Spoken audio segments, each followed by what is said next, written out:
ವೀಕ್ಷಕರೇ, ಎಲ್ರಿಗೂ ನಮಸ್ಕಾರ.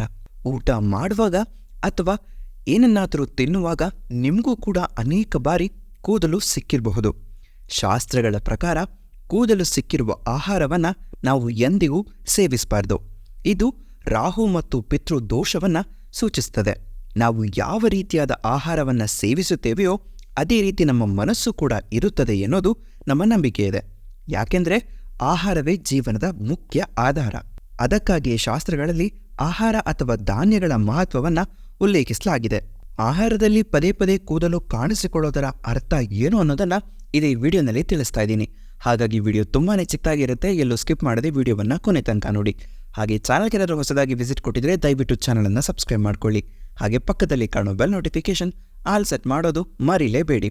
ಹಾಗಿದ್ರೆ ಇನ್ಯಾಕ್ ತಡ, ಬನ್ನಿ ಡೈರೆಕ್ಟಾಗಿ ಟಾಪಿಕ್ ಒಳಗಡೆ ಹೋಗಿಬಿಡೋಣ. ಹೌದು ವೀಕ್ಷಕರೇ, ನೀವು ಯಾವುದೇ ಆಹಾರ ಸೇವಿಸುವಾಗ ನಿಮಗೆ ಪದೇ ಪದೇ ಕೂದಲು ಬಾಯಿಗೆ ಸಿಕ್ಕಿದರೆ ಅಥವಾ ಕೂದಲು ಆಹಾರದಲ್ಲಿ ಕಾಣಿಸಿಕೊಂಡ್ರೆ ಅಂತಹ ಆಹಾರವನ್ನು ನೀವು ಸೇವಿಸಲು ಹೋಗಬಾರ್ದು. ಆಹಾರದಲ್ಲಿ ಪದೇ ಪದೇ ಕೂದಲು ಕಾಣಿಸಿಕೊಳ್ಳೋದನ್ನು ಶುಭವೆಂದು ಪರಿಗಣಿಸಲಾಗುವುದಿಲ್ಲ. ಇದು ಮನೆಯಲ್ಲಿ ಅಥವಾ ಜೀವನದಲ್ಲಿ ಅಶುಭ ರಾಹುವಿನ ಪ್ರಭಾವವನ್ನು ಹೆಚ್ಚಿಸುತ್ತಿದೆ ಎಂದು ನಂಬಲಾಗಿದೆ.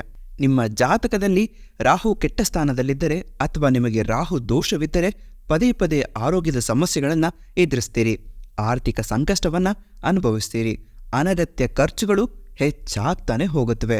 ಅನಾರೋಗ್ಯ ಅಥವಾ ಇತರ ಕಾರಣಗಳಿಂದಾಗಿ ಹಣವನ್ನು ಕೈಯಲ್ಲಿ ಉಳಿಸಲು ರಾಹು ಎಂದಿಗೂ ಅನುಮತಿಯನ್ನು ಕೊಡೋದಿಲ್ಲ.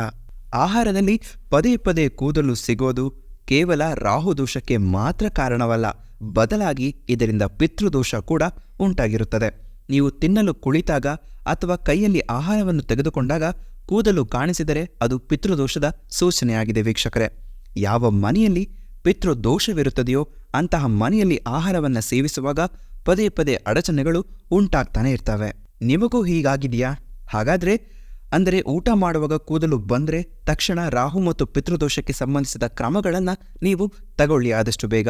ಆಗ ನಿಮಗೆ ಇದರ ಬಗ್ಗೆ ಸಾಕಷ್ಟು ಪರಿಹಾರಗಳು ಸಿಗ್ತಾ ಹೋಗುತ್ತವೆ. ಅಲ್ಲದೆ ಊಟ ಮಾಡುವಾಗ ನಿಮ್ಮ ಕೂದಲನ್ನು ಆದಷ್ಟು ಕಟ್ಕೊಂಡು ಮತ್ತು ಅಡುಗೆ ಮಾಡುವಾಗ ಆದಷ್ಟು ಶುಚಿತ್ವವನ್ನು ಕಾಪಾಡಿಕೊಳ್ಳಿ. ಅಡುಗೆ ಮನೆಯಲ್ಲಿ ತಲೆ ಕೂದಲನ್ನು ಬಿಟ್ಕೊಂಡು ಅಡುಗೆ ಕೆಲಸ ಮಾಡೋಕ್ಕೆ ದಯವಿಟ್ಟು ಹೋಗಲೇಬೇಡಿ. ಇದಲ್ಲದೆ ಊಟ ಬಡಿಸುವಾಗ ಪದೇ ಪದೇ ಕೈಯಿಂದ ಬೀಳೋದು, ಆಹಾರ ಸೇವಿಸುವಾಗ ಯಾವುದೇ ಅಶುಭ ಸುದ್ದಿ ಬಂದರೆ ಅದು ಕೂಡ ಶುಭವಲ್ಲ ಎಂದು ಶಾಸ್ತ್ರದಲ್ಲಿ ಹೇಳಲಾಗಿದೆ. ವೀಕ್ಷಕರೇ, ಈ ರೀತಿಯಾಗಿ ನೀವು ಕೂಡ ಶುಚಿತ್ವವನ್ನು ಕಾಪಾಡಿಕೊಂಡು ಅಡುಗೆಯನ್ನು ತಯಾರು ಮಾಡಿ. ಖಂಡಿತ ಯಾವುದೇ ದೋಷಗಳಿದ್ರೂ ಎಲ್ಲವೂ ದೂರ ಆಗುತ್ತೆ. ಆದಷ್ಟು ಈ ರೀತಿ ಯಾರಾದರೂ ಅನುಭವಿಸ್ತಾ ಇದ್ದವರು ದಯವಿಟ್ಟು ಕಾಮೆಂಟ್ ಸೆಕ್ಷನಲ್ಲಿ ನಿಮಗೂ ಸಹ ಕೂದಲು ಸಿಕ್ತಿದ್ರೆ ದಯವಿಟ್ಟು ಕಮೆಂಟ್ ಮಾಡಿ ತಿಳಿಸಿ. ಹಾಗೆ ನಿಮಗೂ ಸಹ ಪಿತೃದೋಷ ಅಥವಾ ರಾಹುದೋಷ ಏನಾದರೂ ಇದ್ದರೆ ಖಂಡಿತ ಬೇಗನೆ ಪರಿಹಾರ ಮಾಡ್ಕೊಳ್ಳಿ. ನೋಡೋಣ ವೀಕ್ಷಕರೇ, ಯಾವ ರೀತಿಯಾಗಿ ನಮಗೆ ಕೂದಲು ಸಿಗೋದ್ರಿಂದ ಪರಿಹಾರವನ್ನು ಕಂಡ್ಕೋಬಹುದು ಅಂತ ಹೇಳಿದ್ದೀನಿ. ಇದೇ ರೀತಿ ಹೆಚ್ಚಿನ ಮಾಹಿತಿಗಾಗಿ ಈ ಕೂಡಲೇ ನಮ್ಮ ಚಾನಲನ್ನು ಸಬ್ಸ್ಕ್ರೈಬ್ ಮಾಡಿ ಇಟ್ಕೊಳ್ಳಿ. ಹಾಗೆ ಪಕ್ಕದಲ್ಲಿ ಕಾಣೋ ಬೆಲ್ ನೋಟಿಫಿಕೇಶನ್ ಆಲ್ ಸೆಟ್ ಮಾಡೋದು ಮರಿಲೇಬೇಡಿ. ಮತ್ತೆ ನಾನು ಮುಂದಿನ ವಿಡಿಯೋಗಳಲ್ಲಿ ಸಿಗ್ತೀನಿ.